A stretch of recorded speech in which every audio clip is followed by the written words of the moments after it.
Hello, humans, and welcome to another fun-filled installment of Incoko. The Conversation. And as always, you're joined by your host, Siseko Mawe. And Apium Twago. And today we were just considering the ramifications of what we tend to not want to talk about once we go through it. And that is? Addictions. They come in various forms, and sometimes they start off very innocuous, but over time they can actually just be nasty habits that we don't know how to get rid of. Oh, tell me about it. That's literally the definition of addiction. But before we get into that, how is peanut butter? Peanut butter is thriving. I think I mentioned a few episodes ago that he has a tendency to want to go outside in the middle of the night. So obviously he gets into one or two scuffles, and I'm really stressed and worried about him. But I left him today in the house, and he was taking a nap, and yeah, I enjoy having him around, especially now that the winter months, as a single human being, you need someone to cuddle with, and for me that is peanut butter. And that's fair, Scully has been, Scully is the name of my cat because we've been away for a while. We have. And he's just loving all up on me. To this morning, he was literally doing yoga on top of me. This cat was stretching, he was grooming, all the while on top of me. And I think in part it's because he misses his mommy. Yes, I think our last episode we spoke about you leaving. Yes, and I didn't. And you didn't. And we are having this episode recording now because of that. So it's a bittersweet moment. As much as we want to explore and grow and expand, it's also very important to us to be able to produce this podcast. Yes. And I miss my spouse terribly, but I'm actually happy that I'm in Cape Town. So it's like this weird dichotomy. Do I choose to be happy? Do I choose to be with my spouse? And it's a lie, because both would make me happy. Exactly. What are you going to do? Well, the plan now is that I'll spend 2 weeks in Cape Town and 2 weeks in Joburg. Right. That's because I landed an adjunct curator role. So adjunct is basically...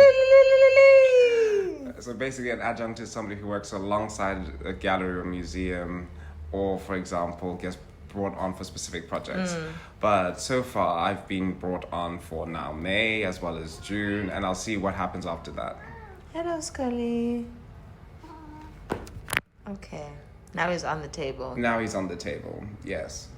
Get off there. That sounds amazing. I'm glad something happened in terms of your career. It was getting a little bit worrying. Why? And you didn't say anything? No, I didn't say anything because you don't want to put any pressure on the situation. I know as much as, we are trying to grow, like I said, and learn more and expand on our careers. There are times when you just need that time to be on your own and consider your options. So Joburg was one of those options. Yeah. And now something's come up, and I feel like you need to give it the chance that it deserves. And I am. For me, it was particularly interesting because I never wanted to be a curator. Okay. It was not a thing for me. I love working with artists. I love working with art. But I was always happy to be in the background. Yes. And then suddenly I get a call, and this exhibition needs to go up. It's from a former colleague of mine who's now my boss. Okay. And I couldn't say no because it was working with a remarkable emerging artist, Orifilo Nisi. Yes, I think that was the exhibition we saw last First Thursdays. Yes. So First Thursday, was that like your first gig or? Yes, that was the exhibition that I was brought on to curate. And I didn't realize how much I'd learned working at the museum, Sidespoka, for those of you that don't know. Because I could see everything that needed to be done. I could put it into timelines. Isn't that amazing though? Like when you know that a skill hasn't gone to waste, I guess. It wasn't even a skill I was developing. But it happened. Like the skills transfer definitely happened, and now you're able to execute. And that's amazing. Yeah, and that comes from my former boss, Madame Koyokuo, who sadly recently passed away. Oh. But she was surrounded by friends and family, and for that I'm very happy. But you don't spend like a quarter of a decade with somebody, Yes. you know, working so closely and not develop a relationship, not develop, you know, a sense of family, I guess. A because bond. because in part you always used to say this, you know, we spend most of our hours with our colleagues. So in a way we become a pseudo family. It is a pseudo family, definitely. I'm trying to avoid feeling that way at my new job because I don't know. I don't intend on staying there very long. Scully, get off the table. He wants attention. Don't give it to him. So yeah, like I do understand that. Like when you do spend a significant amount of time in a place, you do get attached. I think at my previous job, I was only there for like 10 months, but I ended up with like a very strong sense of belonging. Like it made me feel like I was leaving something very important behind when I left, even though I knew it was obviously for the betterment of my own health and well-being. But I fear we digress. But yes, that's amazing. So congratulations on the new job. Thank you very much. Condolences. And as well as all the best with maintaining a long distance love. Well, it's not as long distance as my former love, which was across Oceans. Across oceans. Here I can still go 2 weeks there, 2 weeks here, so it's okay. You know, it's not like earth shattering. And it felt like it for a little bit, but How long has it been now? It's only been a week. 1 week. And you're already crashing out. Yeah. Like I spent every day with this person. That's also true. We lived together. That's true. Yeah. So, what are we talking about? We are speaking about addiction.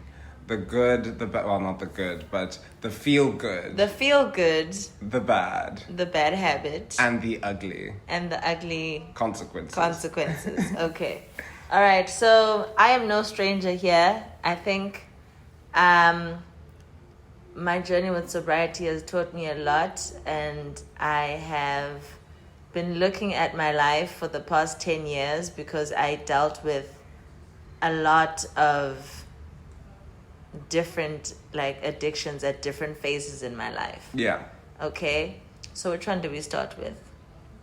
Because there's the drinking, which is obvious.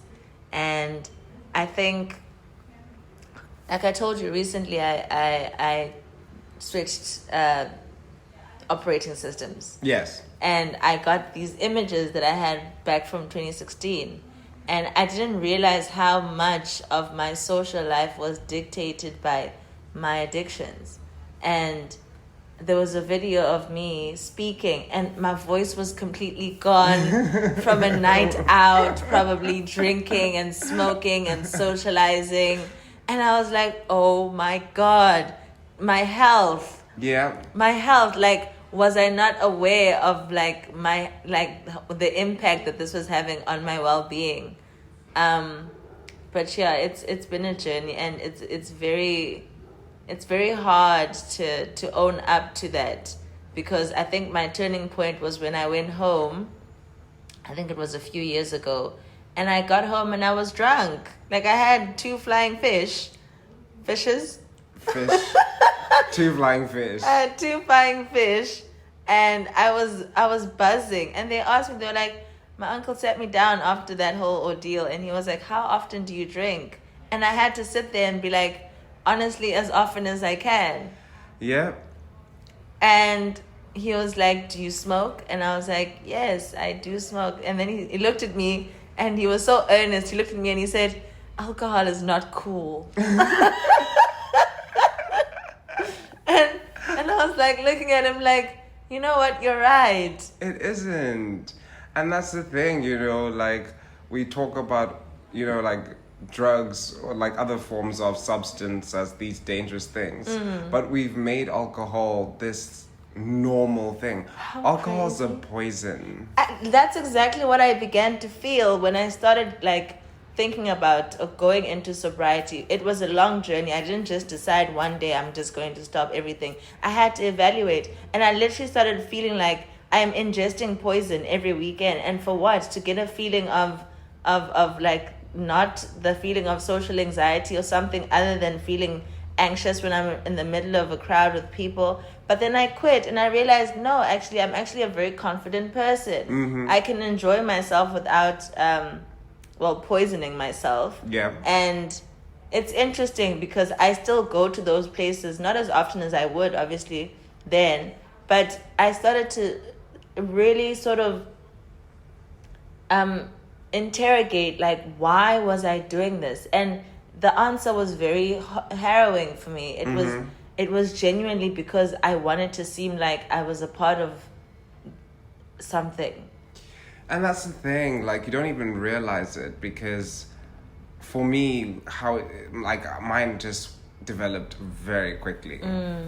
Because it was, starting off with the drinking and not remembering how I got home, not remembering where I am.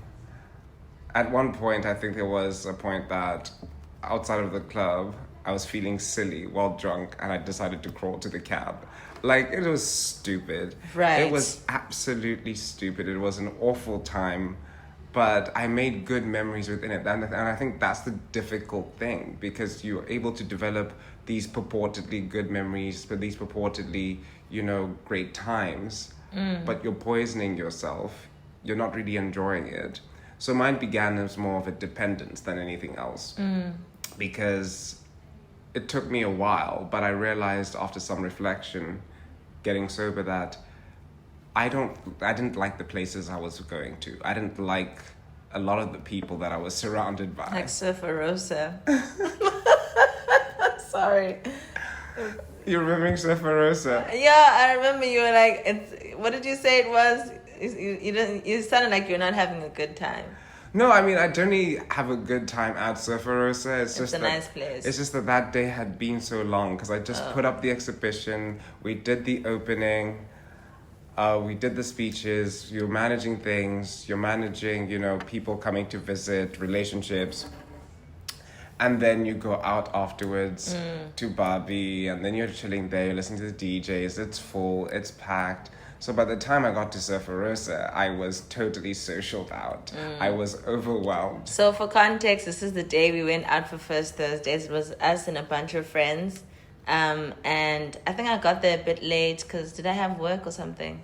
Yes, you had work. Right. So I got there after all of the speeches, the managing, the people. Yeah. So I got there when the vibe was like dying down, and I was still keen for a good time. And this is exactly what I'm saying.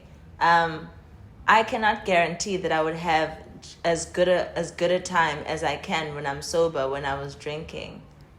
But you were still telling me. Yeah, and that night specifically, I fell off the wagon, as you remember. Oh, goodness, that's why we're talking about this. Yeah. Oh, my goodness, yeah. What's that like? Because I don't think... I have made a concerted effort before this period of sobriety, to be sober, but it was not voluntary. It was when I was admitted. Yeah. So when I came out, I was on these heavy drugs, the pharmaceutical drugs, and it was not recommended to drink. And I also didn't feel the need because I was in recovery. I had just gone through a very traumatic time in my life, and now I just wanted to make sure that I didn't do anything to jeopardize my progress. Yeah. But I remember I wasn't drinking, I wasn't smoking, and I met up with a friend in town, and we went for drinks, and I hadn't been smoking, and she lit a cigarette, and that was it for me. It was chai, it was go time. Like, I was like, yes, I'm back. I'm back, and I was smoking the cigarette, and it felt good, and I was like, this is a trap. It's you a know trap. And I was like, yeah, this is how I socialize. And it's not. Like, It's not. It's really not. I don't know what happened. Like, addiction is a beast on its own. Like, I don't think we're qualified to talk about it. We should get an expert in the building to tell us about why these things are happening to us. Like, why are we so drawn to things that make us sick? I've always said this. If you are sane, in this world, in its current state, you are not dealing well with reality. Right. Because when you consider what is happening in the world, how much information we have access to, how many grievances, how many atrocities, how many, deaf ears certain issues fall on, it becomes overwhelming. But I mean, you can't use that as an excuse. That's what I've learned. Yes, but I think that's how it starts, like as a way of dealing with our reality, I remember how people always ask me, like, why did you start smoking? It doesn't suit you. I literally was on a bus and I saw a girl roll a cigarette and I was like, how is this not illegal? Like, how are you able to do that? And I was like so fascinated by it. So I went home, got myself a pack of tobacco and rolling paper. I forgot the filters because I didn't know what I was doing. I started rolling and smoking and I was like, yeah, I'm cool. I'm doing this thing. And honestly, I don't even know why, but that was how it started. And I was really drinking at this time. Like, I remember my first drink that I ever bought with my own rands was a Hunter's Dry. And it tasted so bitter and weird. For me, it's too sweet. No, it's sweet, but like there's a lemony element to it. There's like a bit of a tanginess to it. And I was like, yeah, it's nice. I can drink this. So suddenly I was getting drunk because I was not used to drinking. And alcohol has done more harm than good in my life, I think.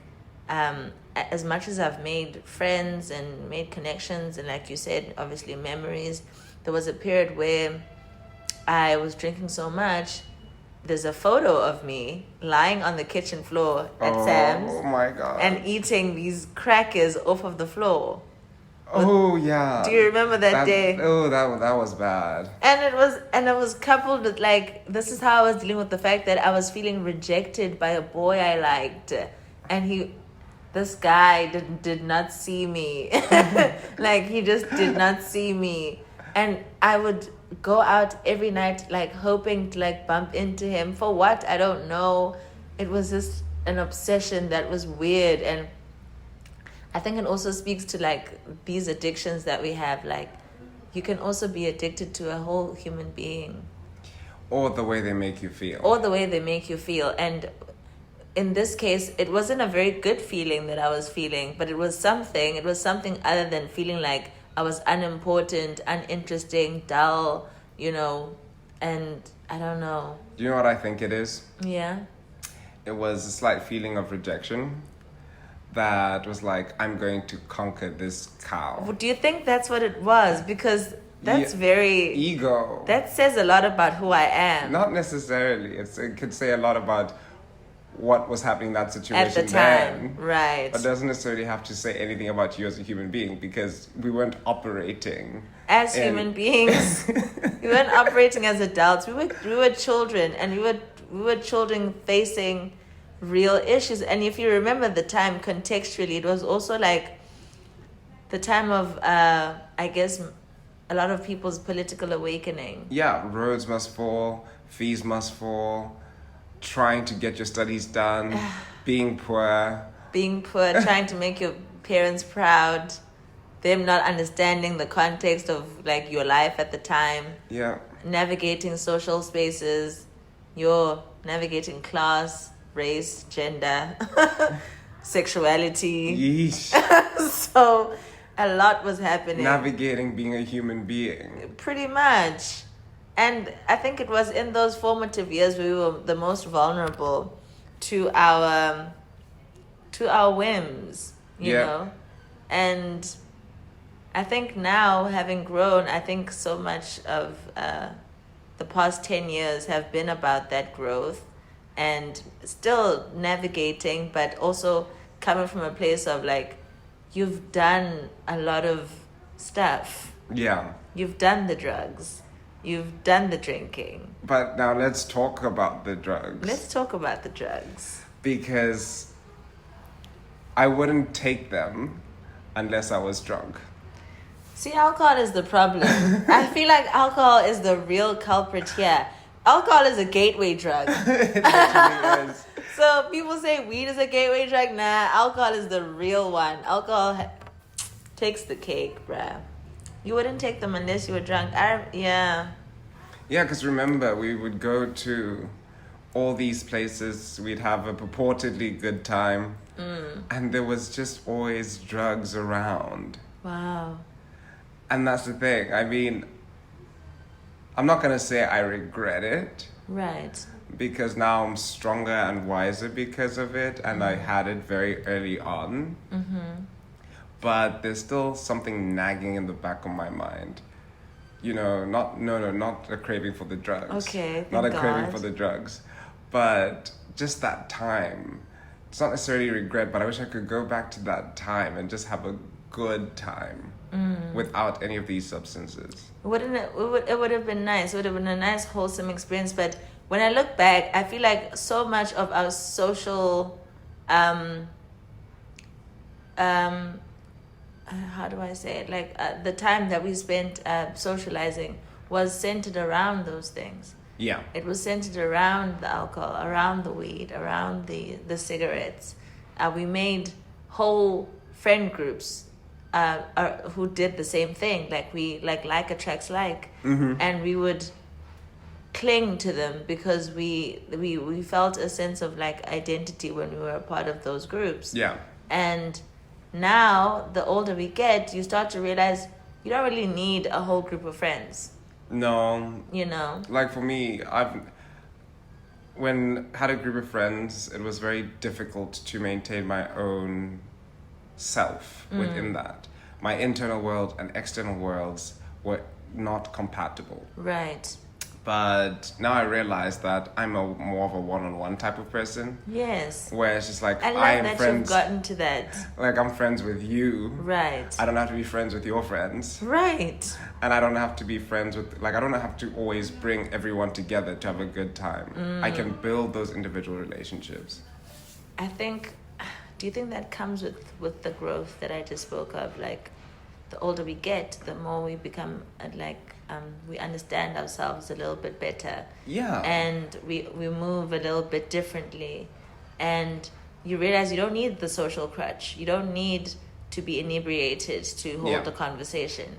You don't need to be high to be able to give yourself intimately. Yeah. You know, you can do all of these things, enjoy them while sober. And I think when I first met Elle, Yeah. and I found out that she was sober, I was like, how? Because we were all young. And Yeah, she I was was just like, and she was like, no. And she's not the first person I'd met who wasn't drinking specifically. I had met people who didn't drink, but they still did other drugs. Yeah. They still smoked weed, cigarettes, and Yeah. stuff. And, you know, that's not really being sober. That's just choosing a different avenue to get your kicks. But when I met her, and I was like, how is this? How are they making it work? Because how are you and Elle making it work? Because I know you to be like a party person who loves a drink, who loves a smoke. So it was very interesting, but like that's none of my business. No, it was interesting because at the time I thought I had a grapple on the alcohol. And I didn't. Right. I mean, I did until I didn't. And it got bad. Like, you know, it's funny. Being on weed or being purely on other substances, for some strange reason, doesn't necessarily affect my mood that much. Right. But bring alcohol into the mix and I become angry, bitter. Alcohol makes me very angry. Right? Like, it makes me angry. Like, I am upset. You can't touch me. Like, I'm always just, like, in the mood for war. Like, the moment I drink, I'm like, you know what? I could fight somebody. And I don't even know how to fight. Like, I just want to make that clear. If you're out there and you think you want to fight me, don't. I can't. I don't know how to do it. I've never been involved in a fight where I was like, you know, I've just never been involved. So Yeah, for me, it's always been two scenarios. One is my face gets messed up. Right. And I'm like, no, thank you, not doing that. Or the other is I beat that other person and then I get arrested. Then I go to jail. It's a lose-lose situation. Exactly. It's not gonna work. It's not in the 10-year plan. It's not. So I get really angry when I'm on alcohol. For me, it's whiskey. Whiskey. Whiskey makes me angry. Wow, you even got to understand which one. I don't even know what type of alcohol gets me which way, because I just get drunk in a way that I don't understand because I don't know how to drink. I had to admit that to myself. I just don't know how to handle liquor. It could be a cider, it could be whiskey, it could be vodka, it could be gin. I don't know what my alcohol is, and I don't want to know anymore because I'm not drinking again. Oh, okay. Let me give you a rundown. Whiskey makes me mad. Right. Tequila makes me horny. I don't drink ciders because they bubble up. Right. And they make me nauseous. And then I will always definitely throw up. Okay. Vodka is okay. It just makes me very warm inside. Right. Not caramel vodka because I will throw that up. There's flavored vodka. Now I know. Yeah, not doing that. And then there's gin. Gin for me always worked. It was refreshing. Woke up without a hangover. Nice. And it was delicious. Okay, so can I just tell you how messy my drinking life was? I would go to Zev's because this is 2016, circa 2016. Yeah. This is peak up here and drinking. I was there. You were there. You were there. The whole lying naked on the kitchen floor eating crackers, you were there for all of it. I would get there. I would order myself one black label, the small one. Mm-hmm. I would order one shot of tequila. I remember. Mm-hmm. And then I would order a gin and tonic. And I would get fucked up. That was my combination. That was my combo. And I used to do that. And because I did that, I thought it was okay to drink different kinds of alcohol in one night. It just didn't matter like what I was drinking as long as I was getting it down and having a good time. But you say you didn't figure out what alcohol does to you. You found the perfect combination.